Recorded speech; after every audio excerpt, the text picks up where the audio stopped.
everyone at WinPE Initiative for having us host this. We are very happy and privileged to be doing this. And we also, on behalf of Gaja Capital, we wanted to wish to all the women in the world, Happy International Women's Day.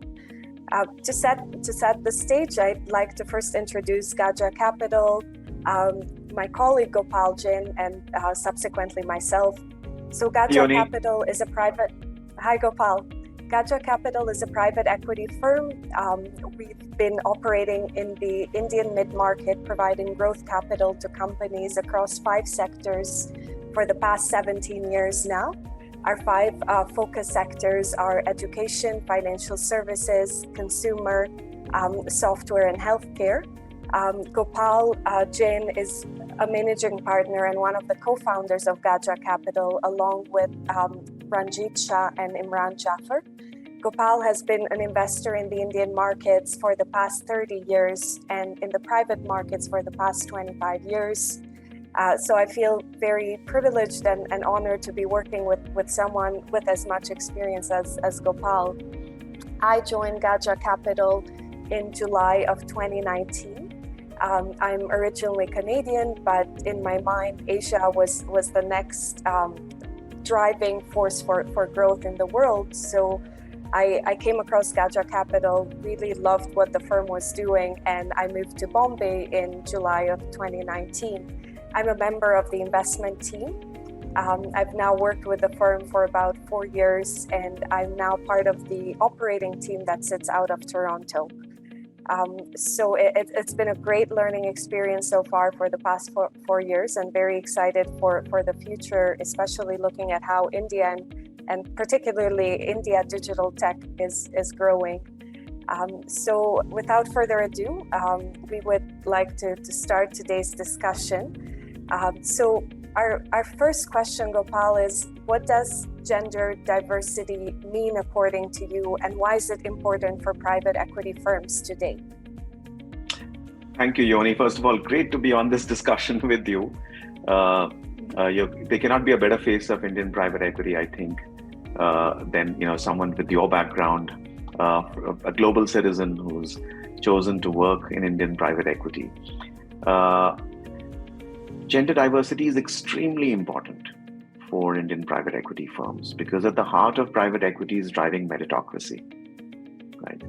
So the point to start is that if you're driving meritocracy and 50% of our population is women, then it's a very noble cause, it's a very just cause, it's a very important cause that we at various levels represent merit, right? And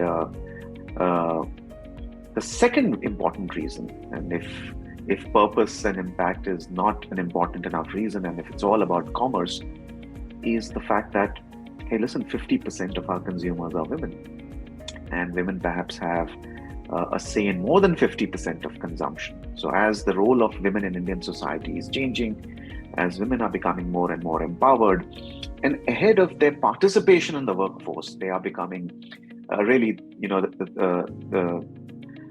the driving force behind Indian consumption. Private equity firms, portfolio firms need to reflect that, because women, I would say, understand women better. It's not a patronizing statement, it's a reality. So there is both a reason of meritocracy, purpose, and then there is the cause of commerce, which is that if you want to be a better investor, then you must have women. And what is gender diversity? Gender diversity for a private equity firm must work at multiple levels. So this is not just about the composition of Gaja Capital as a management firm. This is also about our portfolio firms. This is also about the profile of our entrepreneurs. How many women are we backing? It's also about how many of our board members are women. It's also about how many of our CXOs are women. So gender diversity works at various levels. Thank you, Gopal. Our next question was, how does Gaja Capital specifically champion the cause within the management firm, as well as within the broader portfolio companies? Thank you, Yoni. And you've seen it, right? Since the time that you've been here, 2018 is when we made a decision that a woman must be a part of our leadership cohort. So at the management firm level, since 2018, there has been a woman member in our leadership cohort. And of course, there have been women members of the investment team prior to that. 30% of our team is women, 20% of our investment, nearly 20% of our investment team is women. Similarly, I think we have, that we have similar initiatives within the portfolio companies. We started backing women entrepreneurs since 2015. We started with Fund 2. We're now investing out of Fund 4.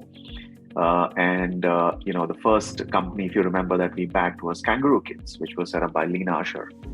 And since then, there have been 2 other companies in Fund 3. So 2 out of the 10 companies in Fund 3 have been founded by women, Chumbak and Gaja Capital.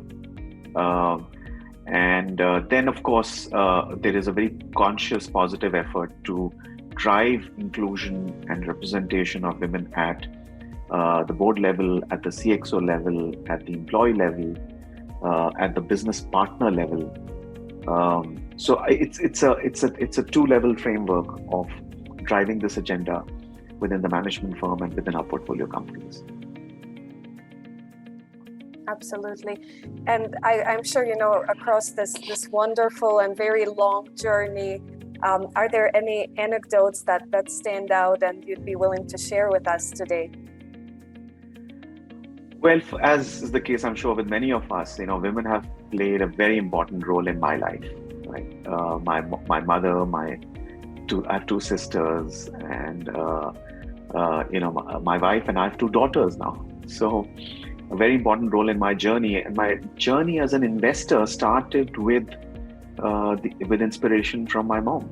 So I made my first investment when I was 13, and the reason I made that investment at that age is because my mother was an active investor, and it's thanks to her that I grew an interest in investing, and that has played a very important role in my own personal journey of choosing to become an investor and choosing to do private equity. I think in so many ways, I'm the alter ego for my mother's ambitions. That's very inspirational. Thank you for sharing that, Gopal. And going into our last question, what is your target for the firm, and what are some of the milestones that you have achieved so far? So Gaja Capital is always been built with a very clear objective in mind, which is that that we must have a woman as part of our partnership, and we have a leadership program to partnership path, and we have demonstrated that you can join the firm as a leader, as an associate, and hope to become a partner in 10 years. And I'm waiting for one of the very capable women in our team to become a partner alongside us. And it could very well be a lateral, but we have a very strong leadership program. And I think the other target for me in some ways is to see more and more women-backed enterprises being backed by us. So our capital must work for not just entrepreneurship, but entrepreneurship driven by women in India. So more and more women entrepreneurs in our portfolio. And I think so far it's been a good start, right? 15% of board members in our portfolio companies are women, 20% of CXOs are women, 20% of employees are women. But we have a long way to go because half of our society is women. So until we meet or exceed that target, see, India is already changing. It's a very young country, so it's going to take some time before it starts to reflect at our cohorts. But if you look at, let's say, engineering programs, if you look at management programs, women are inching very strongly towards that 50% mark, right? Already at the school level, the best performance we've seen over and over again has come from women.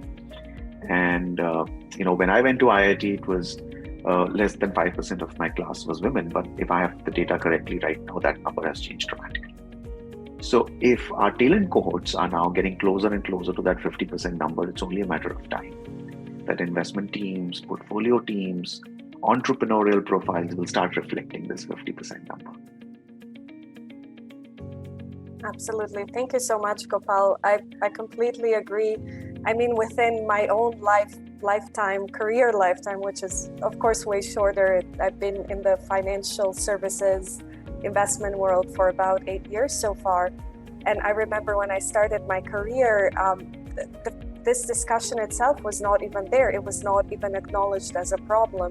So the fact that you and I are standing here today and discussing what more can we do? Here are the KPIs right now. How can we improve them? The fact that we are so aware of the need to improve them, I think that in itself is a very powerful message. So thank you so much for your time today. Thank you everyone for listening to us. We hope you enjoyed it. And on behalf of Gaja Capital, once again, we wish you a very happy International Women's Day. Thank you. Thank you, Yoni. Bye. It was a pleasure discussing this with you. And bye-bye for now. Thank you. Bye.